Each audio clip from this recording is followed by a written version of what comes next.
Sir, మన వెనక వీధిలో ఉన్న శర్మ గారు చనిపోయారండి. అవునా?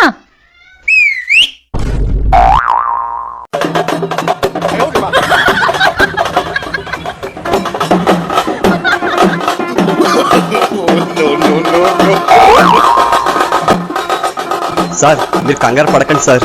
వాళ్ళ నాన్న కాటి కాపరిగా పనిచేసేటప్పుడు వీళ్ళు శ్మశానంలో ఉండేవారు సార్. అక్కడ చావు వచ్చినా, చావు కబురు విన్నా విజిలేసి డాన్స్ చేయడం అలవాటు అయిపోయింది సార్.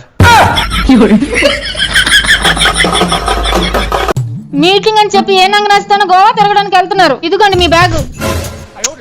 ఏనంగా నచ్చితే తిరగడానికి వెళ్ళట్లేదే, నిజంగా మీటింగ్కే వెళ్తున్నాను. మీటింగ్ అంటే ఏ హైదరాబాద్ కో, చెన్నైకో, ముంబైకో, ఢిల్లీకో వెళ్తారు. గోవా వెళ్తారేటి?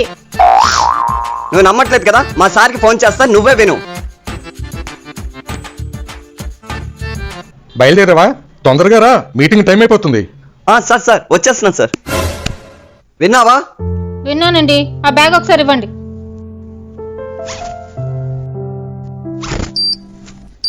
ఇదిగోండి బ్యాగు. ఆ డబ్బా ఏంటే? బాంబండి. బాంబా అంటే నన్ను లేపేయడానికి పెట్టావు కదా? అవునండి.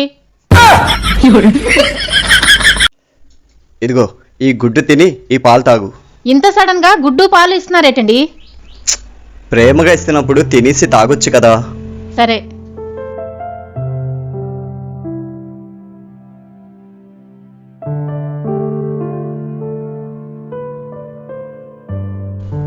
ఎప్పుడు లేంది సడన్ గా నాకు పాలు గుడ్డు ఇచ్చారేటండి?